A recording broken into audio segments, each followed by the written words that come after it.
ये बड़ी सूक्ष्मता से देखा गया कि बड़ी कठोर साधना करने पर भी अहम सुरक्षित रहा।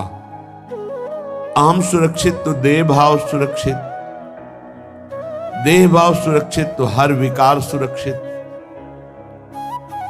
तब ये समझ में आया कि रसिक गुरुदेव की कृपा से जो अहम गलित होता है वो किसी साधना से नहीं। अहम गलित हुआ तो देह भाव मिटा, देह भाव मिटा तो सारे विकारों की गुंजाइश ही नहीं रह गई, क्योंकि अहम के ही देह भाव के महल में ही ये सारे विकार रहते हैं। वो निर्विकार स्थिति, वो दैन्यता, वो सहजता, वो कृपालुता, वो दयालुता आराध्य देव की रसिकों में होती है और रसिकों से उनके शरणागतों में उतरती है। इसलिए निशिवासर करी तिनकी सेवा, तन मन की तपन मिटइये। तन की और मन की।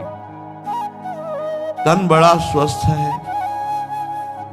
खूब सुख सामग्री है, पर मन असंतोषी है, पापाचरण का संकल्प करने वाला है, भगवद विमुख चिंतन करने वाला है, वो हर समय जलता रहेगा। व्यर्थ की सोच, समय को नष्ट करना, संकल्प विकल्प करके गंदी बातों का चिंतन करना, मानो दुख का बीज बोना है। अब मन या तो प्रभु में लगेगा या जगत में लगेगा, जगत में लगेगा तो भोगों में लगेगा, भोगों में लगेगा तो पाप बुद्धि होगी, पाप बुद्धि होगी तो दुर्गति, दुख, विपत्ति, संकट, एक क्रम है। हमारा मन प्रभु में लगा हो और तन में गलित कुष्ठ हो, कीड़ा पड़ गए हो, तो भी कोई फर्क नहीं पड़ता। मान लीजिए, अभी मान लीजिए आपका शरीर स्वस्थ है तो मन को प्रभु में लगाने का अवसर है। आप बहुत कृपा पात्र हैं प्रियालाल की, उनकी कृपा को ठुकराइए नहीं। यदि आपका शरीर स्वस्थ है तो आप सोचिए, आप आसन में बैठकर बहुत अनुष्ठान पूर्वक मंत्र जप सकते हैं। आप एक आसन में बैठकर पूरी चतुरासी जी का गान कर सकते हैं। आप एक आसन में बैठकर श्रीमद राधा सुधा निधि का गान करके प्रियालाल को रिझा सकते हैं। आपका शरीर स्वस्थ है तो आपकी साधना उत्तम बन सकती है। अब शरीर अस्वस्थ है, भगवदाकार बुद्धि है, कोई परेशानी नहीं। तो शरीर जब अस्वस्थ होता है ना, तो ये मन, ये इंद्रियां, ये बुद्धि इसी शरीर में आसक्त हो जाती है। बस हाय हाय, क्लेश, चिंता, शोक यही बना रहता है। इसलिए यावत स्वस्थ विदम कलेवरम।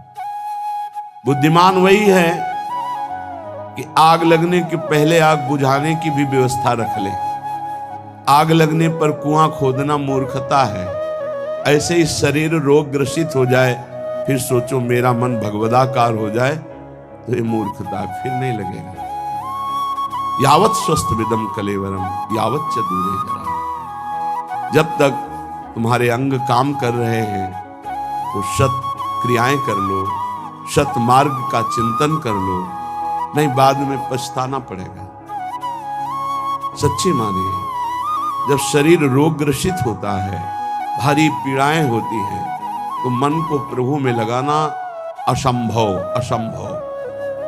अगर मन की गति पहले से प्रभु में गई है तो और जोर से भागेगी प्रभु की तरफ। अगर कहीं प्रभु में हो गई है तो कोई फर्क ही नहीं पड़ता है। निशिवासर करी तिनकी सेवा, रात दिन रसिकों की सेवा करके तन मन की तपन मिटाइये। सेवा शब्द को अच्छी तरह से व्याख्या की गई है, उनकी रुचि में रुचि मिला देना, उनकी आज्ञा पर चलना। देखो, यदि कोई रसिक महापुरुष आपको स्वीकार कर लिए हैं तो ये श्री जी की अहेतुकी कृपा आपके ऊपर हुई है। उनका किसी से राग नहीं है, राग पूर्वक वो किसी से प्रेम नहीं करते। किसी से उनकी ममता नहीं है। उस सम स्थिति को प्राप्त महापुरुष यदि आपसे राग पूर्वक ममता पूर्वक बात कह रहे हैं तो आपके अहोभाग्य है। तू मेरा है, तू ऐसे चल, प्रियालाल को ऐसे प्राप्त कर, ये अहोभाग्य समझिए। वो अपने चिंतन को छोड़कर आपका चिंतन करके आपके दोषों की निवृत्ति के लिए आपको उपदेश कर रहे हैं। यह हेतु की कृपा लाडली जी की, आपकी तरफ वो देख रहे हैं, आपसे बात कर रहे हैं, आपको अपना मान रहे हैं, और कहीं आपको उनका उच्छिष्ट प्रसाद मिल रहा है, आपको डांट पड़ रही है, आपके अंदर उनका भय है, तो निश्चित आपका परम कल्याण कोई रोक नहीं सकता। ये बड़ी दुर्लभ कृपा प्रसादी होती है, ऐसा जिनको प्राप्त है। कौन सतमार्ग में प्रेरित करता है, कौन किसी को डांटता है सतमार्ग के लिए। तन मन जीवन वारिये भोरी, भोरी सखी। अगर ऐसे रसिक मिल जाएं तो तन मन दोनों न्योछावर कर दो, उनकी आज्ञा पर चलो। जैसे बेटा स्वस्थ हो, खेल रहा हो, ये देखकर मां को जो सुख मिलता है वो किसी और को सुख नहीं मिलता है, और तो देखकर बस चल देना, लेकिन सुखानुभूति मां को होती है। ऐसे ही जब कोई परमात्मा प्राप्ति के लिए साधन परायण होता है, हृदय में वो गुरु आज्ञा का पालन अक्षरशः करता है, तो जो गुरुजनों को सुख मिलता है, रसिकों को सुख मिलता है, वो कोई नहीं जान सकता। एक दृष्टि में जीवन का परिवर्तन करने की सामर्थ्य होती है। वो दृष्टि कब प्राप्त होती है? जब वो संपूर्णतया ये जान लेते हैं कि आप उनकी आज्ञा में हैं, आप उनके हैं, आप एक अक्षर भी उनकी आज्ञा का उल्लंघन नहीं करते, तो हृदय में एक आह्लाद होता है। उसी आह्लाद स्थिति में जब श्री जी के सुमिरन में गाढ़ चिंतन में होंगे, उस समय जब आपका चिंतन कर लेंगे तो आप निहाल हो जाओगे, आपके जीवन का परिवर्तन हो जाएगा। रसिक महापुरुषों की कृपा जानते हो कैसे होती है? जो एकांत में प्यारे जू की सेवा में होते हैं भाव देह से, वो उस समय जिसका चिंतन कर ले बेड़ा पार हो गया। उस समय जिसका चिंतन कर ले, उस समय उसी का चिंतन प्रियाजू देती है, प्रियाजू देती है, जो तन मन प्राण समर्पित करके उनकी आज्ञा में। एक होता है मुंह देखी समर्पण, मुंह देखी समर्पण, सामने हाँ जी करना और पीछे मनमानी करना।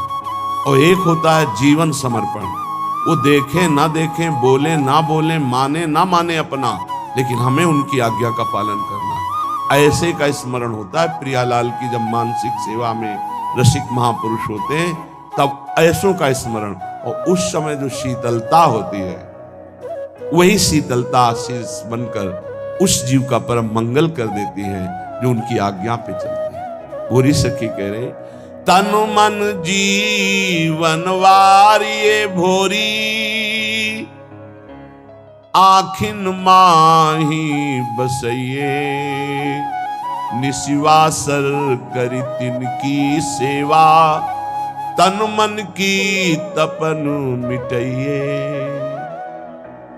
भोरी सखी कहती है, यदि भगवत कृपा से ऐसे रसिकों का संग मिल जाए, तन मन जीवन सब कुछ न्योछावर कर दे उनके ऊपर, अर्थात उनकी आज्ञा पर चले, आखिन माही बसइये।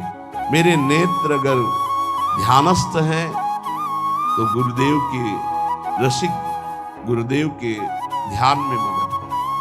देखो, वो अपने शरीर का राग मिटाने के लिए ऐसा उपदेश करते हैं कि शरीर से राग मत रखो, लेकिन आप ध्यान रखना, इसी शरीर से प्रियालाल का उपदेश हुआ है, इसी शरीर से गुरुमंत्र मिला है, इसी शरीर से आपको सतमार्ग के सिद्धांत मिल रहे हैं। तो ये शरीर आपकी भगवत प्राप्ति कराने की वृत्ति में समर्थ है। ध्यान मूलम गुरु मूर्ति, ना कि गुरु तत्व। एक बात हम ही कहते हैं, और एक बात यही, ध्यान मूलम गुरु तत्वम नहीं, गुरु मूर्ति। बड़ा चमत्कार है। अगर स्नान करते समय गुरु चरणों का ध्यान करके ऐसे जल डाला जाए तो संपूर्ण तीर्थों के अवगाहन का उसे बिना प्रयास के फल मिल जाता है। घर से चरण निकालते ही गुरुदेव के चरणों का ध्यान करके निकलो, कोई विघ्न छू जाए तो हमें बता देना। गुरुदेव के चरणों का ध्यान किया, गुरुदेव के चरणों का प्रणाम किया और चल पड़े अपने ऑफिस, अपने कार्य के लिए या जिस हेतु से। कोई विघ्न आपको नहीं, सारे विघ्नों का नाश इनके चरणों के स्मरण मात्र से हो जाता है। आप गुरु मंत्र जप रहे हैं, गुरु को सानिध्य में ले आइए भाव से। हमारे गुरुदेव उच्च आसन पर बैठे, मैं उनके चरणों में बैठा हुआ, अगर ऐसा भाव न बने तो छवि रख लीजिए, एक रुमाल बिछा ली, गुरु की छवि विराजमान कर ली। गुरु के सानिध्य में जो जप होता है अनंत कोटि गुना बढ़कर होता है। जैसे वर्णन है कि घर में जो जप होता है उसे कई गुना 10 गुना बढ़कर के गौशाला में, फिर उससे बढ़कर प्रयागराज तीर्थ में, ऐसे ऐसे वर्णन है। लेकिन गुरु के सानिध्य में अनंत गुना जप का फल होता है। रसिक गुरुदेव को भोरी सखी कह रहे, आखिन माही बसइये, ध्यान मूलम गुरु मूर्ति, पूजा मूलम गुरु पदम, मंत्र मूलम गुरु वाक्यम, मोक्ष मूलम गुरु कृपा। गुरु कृपा मोक्ष मूलम। संसार से मुक्त होने के लिए मूल क्या है? गुरु कृपा है। तो रसिक संग बिनु प्रेम न होई, बिना रसिकों के संग के श्री प्रियालाल से प्रेम नहीं होता। बड़े सौभाग्य हैं जब श्री जी कृपा करती हैं तो अपने नाम रूप लीला धाम की स्थापना करने वाले रसिकों का संग प्रदान करती है। अनादौ संसारे कति नरक भोगा न विहिता, कियंतो ब्रह्मेन्द्राद्य तुल सुख भोगाश्च न कृता, तदास्मिन्ने कस्मिन् वपुषि सुख दुखे न गणयन्, सदैव श्री वृंदावन मखिल सारम भज सखे। हे सखे, हे मित्र, ये जो मैं तुम्हें बात कह रहा हूं इसे ध्यान से सुनना। तुम अज्ञानी हो इसलिए नहीं जान पा रहे। तुमने कितनी बार नरक भोगा है तुम्हें पता नहीं, कितनी बार स्वर्ग भोगा है तुम्हें पता नहीं। तुम इंद्र भी बन चुके हो, देवता भी बन चुके हो, अतुल सुख भोगे हो संसार के, और बहुत नरक भी भोगे हो, ये सब भोग चुके हो। इन काम क्रोध लोभ ने बड़ा तिरस्कार तुम्हें किया है, बड़ा तिरस्कार। अंदर से देखो, जो काम के गुलाम हैं, अंदर से देखो कैसा ये नचनी नाच नचाता है, कैसा ये तिरस्कार करता है, पागल श्वान की भांति घुमाता है। गोस्वामी तुलसीदास जी ने लिखा, पद सिर त्राण बजे, जूते पड़ते हैं सिर पे, फिर भी इसको समझ में नहीं आता। ये काम क्रोध लोभ मोह मद मत्सर ये दुर्गति की हुई जीव की है, फिर भी इसको समझ में नहीं आता। सिर पद त्राण बजे, हरिजु मेरो मन हठ न तजे। इन भोगों ने कितना तुम्हारा अपमान किया, तो स्वतंत्र विनाशी कितना परास्त हो गया। कामी पुरुष चरणों में झुकता है सिर्फ काम संयोग के लिए, कसम खाता है कि आपके सिवा मैं किसी से क्या क्या दैन्यता, अगर ऐसी दैन्यता गुरुदेव से कर देता तो परब्रह्म की प्राप्ति हो जाती। आप बोलो, आप कहो तो अभी प्राण त्याग दे, आप बोलो अभी प्राण त्याग दे, त्याग देते हैं। क्या क्या इस काम ने नचनी नाच नचा रखा है त्रिभुवन में। श्रीपाद कह रहे बहुत धैर्य पूर्वक, हे सखे, हे प्रिय मित्र, तुम्हें नहीं दिखाई दे रहा, मुझे दिखाई दे रहा है, क्योंकि त्रिकालज्ञ है। तीनों कालों का ज्ञान है। कह रहे तुमने कितने नरक भोगे तुम्हें पता नहीं। जैसे मां के गर्भ में रहे तो क्या पता हमें कैसा कष्ट था, कोई याद नहीं है। ऐसे कितनी बार तुम स्वर्ग गए तुम्हें पता नहीं। अर्थात स्वर्गिक सुख, नारकिक दुख, इनको तुम बहुत भोगे हो। इन काम क्रोध आदि दुश्मनों ने कितना तुम्हारा तिरस्कार किया। धिक्कार है, धिक्कार है। बहुत बहुत विचित्र दशा है। महाराज पुररवा का वैराग्य एकादश स्कंद में लिखा हुआ पढ़ना चाहिए। तो महाभारत में हमने पढ़ा पुररवा जी की दशा, पागलों जैसे उर्वशी के प्यार में डूब। ऐसी स्थिति के प्राण निकल जाएंगे जब उर्वशी अंतर ध्यान हो। पागलों जैसे चक्रवर्ती सम्राट महाराज पुररवा, बस जैसे कोई विरही, हा प्रियालाल, हा प्रियालाल, ऐसी दशा। ये दशा देखकर देवी उर्वशी पुनः प्रकट हुई।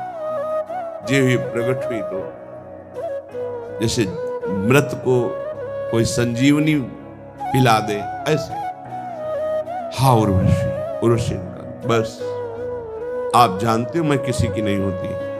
मैं केवल पुण्यात्मा के पुण्यों का भोग प्रदान करने के लिए जाती हूं। मैं दयावश आई हूं तुम्हारी दशा देखकर, मैं किसी की नहीं हूं। मैं तो आदेश से आती हूं उसके पुण्यों के प्रताप का भोग करवाने के लिए।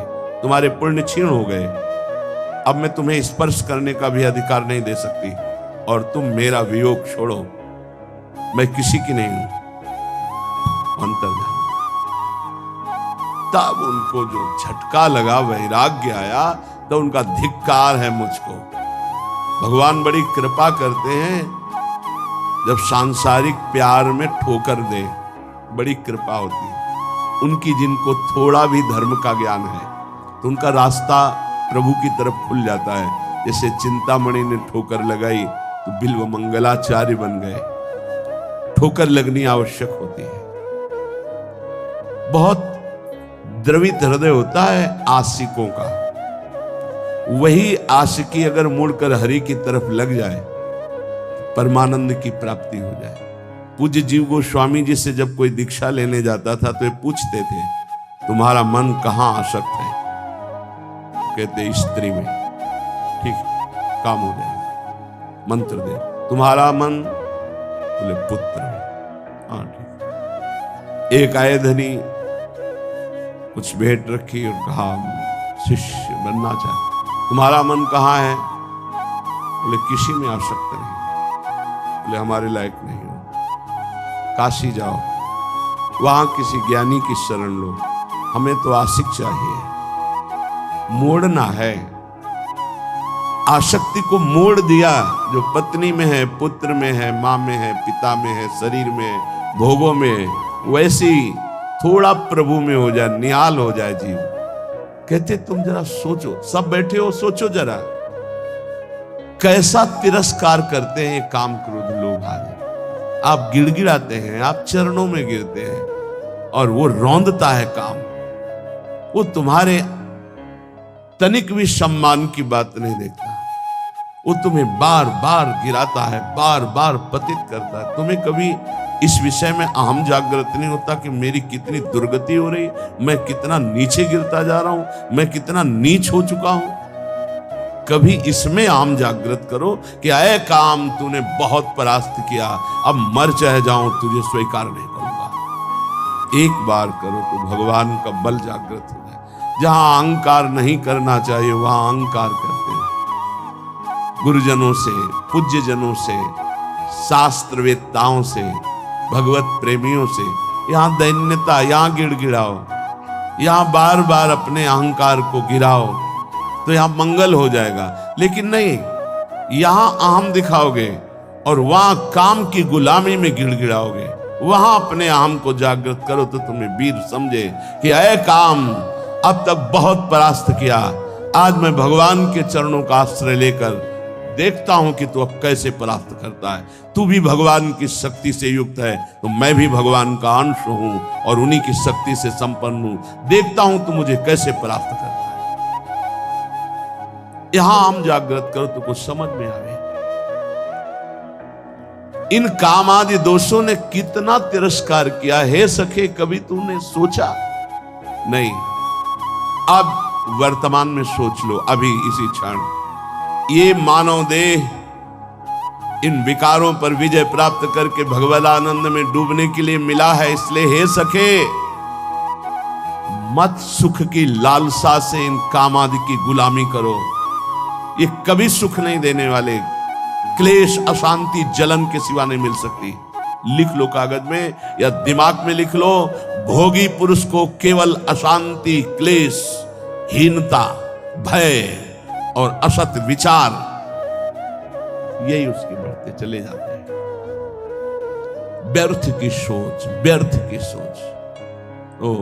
ओवर थिंकिंग, ये पूछ रहे थे कि ये ओवर थिंकिंग कैसे जाएगी।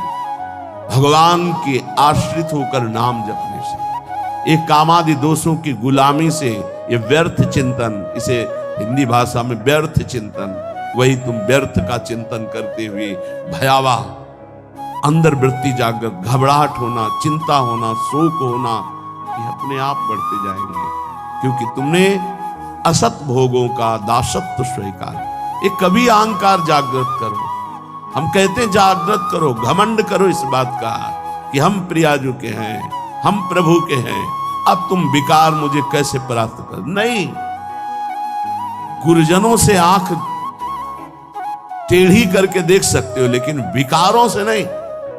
ये आप अंदर देख लो, बैठे हो अपने सब, जैसा वो कहेंगे वैसे ही तुम्हें घुटने टेकने होंगे। वहां अहंकार तुम्हारा नहीं दिखाई देता है।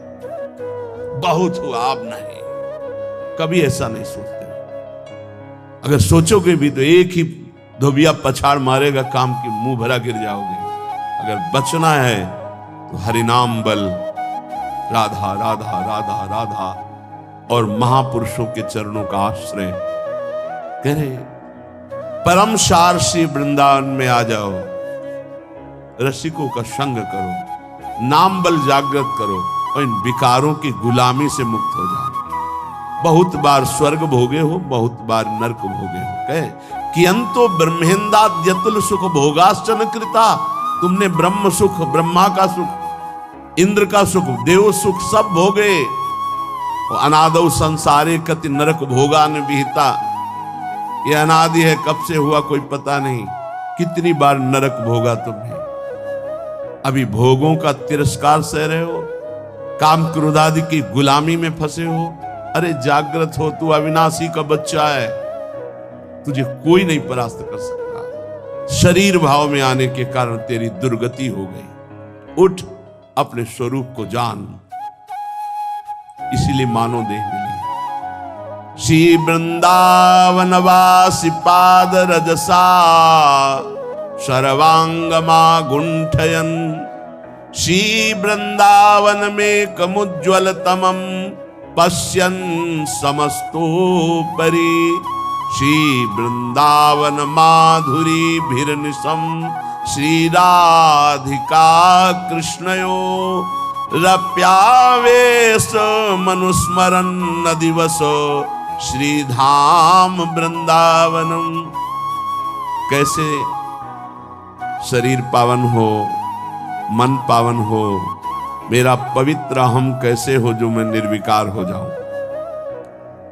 कह रहे जो वृंदावन के प्रेमी रसिक जन हैं, ब्रजवासी जन हैं, इनकी चरण धूलि में लौट जाओ। इनकी चरण रज रोज शरीर पे लगा। श्री वृंदावन वासी पाद रजसा सर्वांगमा गुंठन। बहुत बड़ी वस्तु है ये वही पकड़ सकता है जिस पर श्री जी की हेतु की कृपा है। भरत जी जो जड़ भरत जी के रूप में है, उन्होंने यही कहा, बिना महत्पाद रजोभिषेकम, बिना महापुरुषों की चरण रज से अभिषिक्त हुए ये ब्रह्म बोध नहीं प्राप्त होता।